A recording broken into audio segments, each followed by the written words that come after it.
So you are planning on getting a new monitor or planning to build a new PC and can't seem to figure out which monitor to get. I get your pain, man, I get your pain. Cause there are resolutions, monitor type, panel type, refresh rate, response time, black level, color accuracy. Man, oh man, stop it. This video is gonna give you all the information you need to know before you get your first ever monitor.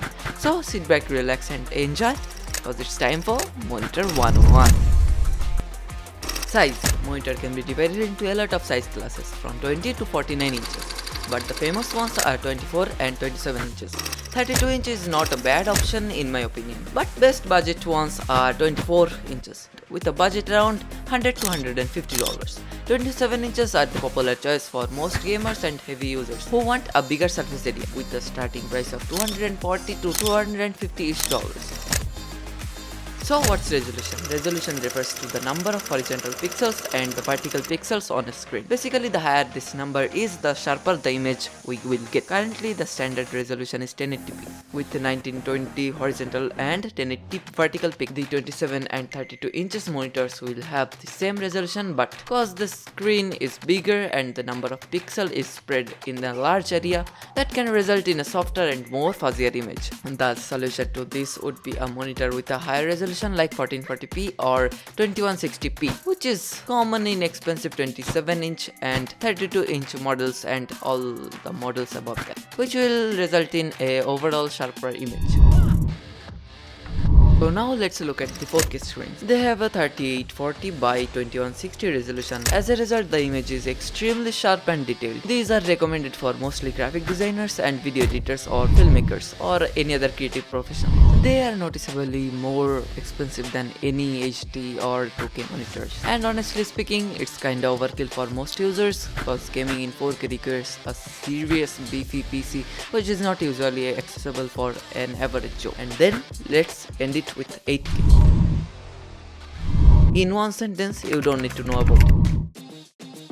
For most gamers, I would recommend a good Full HD or Quad HD panel, but if you have a 4K ready console or anything like that, you should probably think for a bigger screen like 32 inches, cause details are barely noticeable in those small screens with 4K rays. And by 4K ready consoles, I mean PS5 or Xbox Series X or S or something like that. You get my point? If you are thinking to edit 4K footage, then please buy a 5K panel, which will give you the chance to look at the full resolution playback, and you will still have enough pixels for the toolbars and other things required in an editing software. And now let's dive into the wide and ultra wide world of monitors.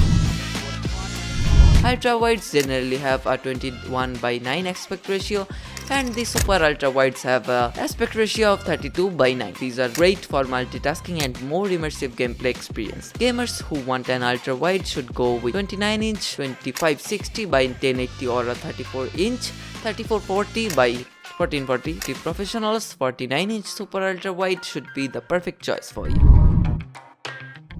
Monitors can be divided into 4 types in terms of panel types. So 4 of them are TN, VA, IPS and the most recent one, OLED, which one is quite rare and expensive. TN panels. TN stands for Twisted Nematic. This is a type of LCD panel display technology. TV panels are the fastest and the cheapest among the other main types of display panels. Pros of TN panel: most affordable, faster response time, faster refresh rates up to 240Hz and nowadays 360Hz, although IPS panels are not that far, though minimal input lag is not available in those IPS panels, but these are usually available in most of the TN panels. And on the other hand, let's look at the poorest contrast, worst color accuracy and the viewing angles. Man, oh man, they fucking suck. They really suck. As a result, you can't get the proper viewing experience if you are not directly in front of the screen, cause the color shifts and the bad contrast really will hurt your eyes. And please don't worry, I will cover these terms vividly in the next sections of this video. IPS monitors or in plane switching monitors are generally made for killing TN monitors. So they do what TN panels can't do. Basically, the TN killer, the liquid crystal's ability to shift horizontally, creates better viewing angles, cause they are made out of the liquid crystals. These are proper for customers who want consistent and accurate colors, cause as I said, IPS monitors are really great when it comes to color performance and wide angle viewing experience. One major differentiator between IPS monitors and TN monitors is that color on an IPS monitor won't shift when being viewed on an angle as drastically as they do on a TN monitor. Some manufacturers have their own version of IPS, like for Samsung it's PLS. They claim that their ones have some advantages, but we all know it's all marketing gimmick. But not everything is great in these panels. These tend to be on the pricier side of things and generally, but not for every model, have higher input lag. Sometimes the backlight glow is really noticeable while looking at edges in a dark flat wallpaper. VA panels, also referred to as Super Vertical Alignment SVA by Samsung and Advanced Multi-Domain Vertical Alignment AMVA by AU Optronics, all share similar characteristics though. VA panels are really hard to find as they usually stand between IPS and TN panels, so put it simply, the color accuracy of these panels are better than TN panels, but not as great as IPS panels. But they can offer higher refresh rates than IPS, which is the reason most of the HDR monitors are made with these type of panels. However, the viewing angles in these panels are not so good. The color distortion is quite noticeable and the blurring and the boosting can also be noticeable due to higher response time. And now the most expensive one. Hardcore competitive gamers go for TN panels with high refresh rates like 144 or 240Hz, but on the other hand, who are thinking to do multi-purpose jobs like gaming, video editing, graphic design and any creative works, I think an IPS or a VA panel would be a better choice. But for casual gamers, I would go for an IPS panel with a refresh rate over 60Hz. That's the point, 60Hz. So what is this 60Hz shenanigan? Refresh rate. Refresh rate is the number which determines the amount of frames it can show every second on the screen. So the bigger the number is, the smoother the motion on the screen looks. Refresh rates are measured in Hz. Normally the basic refresh rate of a monitor is 60Hz, but if you are a gamer and want a much more smoother experience, you must be looking for more FPS and therefore bigger refresh. Keep this in mind, you will only be able to take advantage of such refresh rates if your desktop CPU and GPU combo has the power to produce enough frames for you. As an example, I have a PC that gives me roughly 80 FPS average in all games in medium to high settings, and I am running it on a 240Hz monitor. Then I won't be able to take advantage of the monitor's extra refresh rates unless I go for like the rock bottom setting. But nobody wants to do that, right? So we will talk about that in another video, I guess, because this video is really getting longer and I know it will not get shorter by any means because we have a lot more to talk about. The main refresh rates available in a modern market of monitors are 60Hz, 75Hz, 120Hz, 144Hz, 165, 175Hz, 240, 360 and currently the latest one 480Hz. Who wants that, man? Who fucking wants that? Even a 3090 can't generate 480 frames, can it? On a decent setting? I don't think so. So choose wisely based on the recommendation I have given. But a higher refresh rate doesn't matter if the monitor doesn't have. So what is adaptive sync? This is a feature that eliminates screen tearing, which is an effect in which part of your screen displays one frame and another part of your screen displays another. It's really obvious when you are playing in a lower FPS like below 60. So an adaptive sync synchronizes the refresh rate of your screen with the frames per second your GPU is rendering at that moment, which means you will get a far more cleaner, smoother experience. It can also help reduce the lag or stuttering. Main variations of adaptive sync are VSync by VESA, G-Sync by Nvidia, and FreeSync 1 and 2 by AMD. As Nvidia is the hottest GPU in the block right now, let's talk about their ones. There are three types of G-Sync. First one is the G-Sync Ultimate, which adds more brightness and allows for variable refresh rates, which requires a dedicated chip in the monitor that can handle it, which can cost you like $100 or $200 more depending on which monitor you are getting. Then there is G-Sync and this G-Sync compatible one. If you want to take my word on it, then I will have to say that taking a FreeSync 2 monitor which works well with AMD graphics cards and will most likely work as well with the Nvidia ones, but won't cost anything extra, like G-Sync Ultimate shenanigan. Response time and input lag. Let me tell you first that these two are not the same thing. Yeah, they aren't. It might be surprising for most of the people watching this video, but really they aren't the same thing. So response time is how quickly a pixel can change what it's displaying. It's usually from one shade of grey to another shade of grey to grey response, and it's measured in milliseconds, generally known as ms. A high response time can be responsible for ghosting, which is the trail that follows the fast moving object like shown in the screen.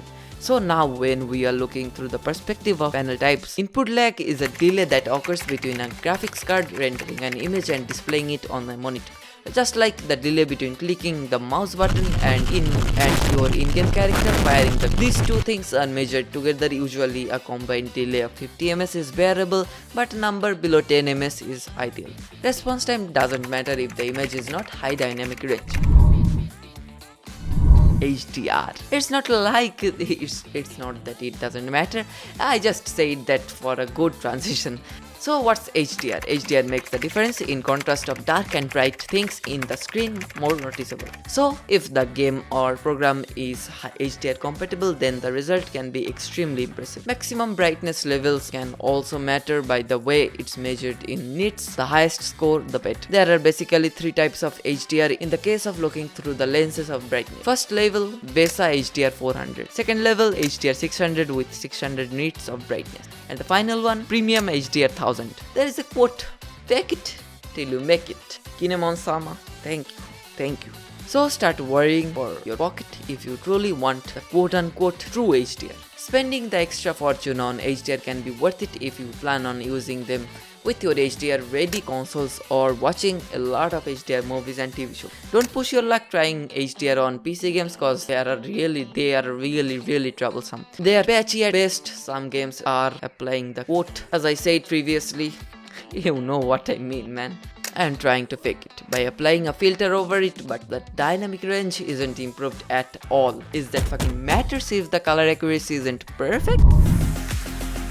It is 6-bit with 2,62,144 colors, 8-bit with 16.78 million colors, or 10-bit with a billion colors. For most people, 6-bit or 8-bit is more than enough, but if you are an artist or a video editor like me, or a color calibrator or photo editor, 10-bit color should be the superior choice for you. But be careful cause some monitors really advertise that they are 10-bit but actually they are not. Actually they are 8-bit and uses a tech called FRC to artificially simulate the colors. So in short, it's not true native 10-bit colors. For average users, my recommendation would be 80% sRGB and 70% RGB. sRGB and RGB are the metrics for color accuracy. Another important thing that people overlook is most of the newer monitors have HDMI 2.0. Some of them have both HDMI and DisplayPorts, but some of the newer ones also have USB Type-C.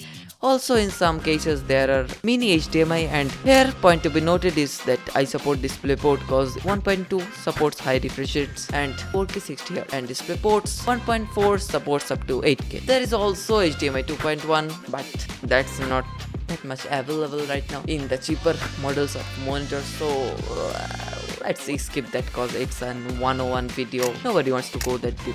Some Type-C are Thunderbolt 3 enabled. It is even high bandwidth, so that means you can output it to a multiple high resolution displays like shown in the screen. Nice. The main question is what to actually buy after all this. I have given multiple recommendations throughout the video. Go to these chapters and find out yourself which monitor you should buy. And that's it. You have successfully done your PhD in monitors. For more PhDs like this, click subscribe and press the bell notification to be notified for more content like this. And check out the video where I discussed and given the reasons for the huge Luna crash that happened recently. And then check out the video where I talk about Intel's upcoming 13th, 14th and 15th gen CPUs. Tada, sayonara, have a good day.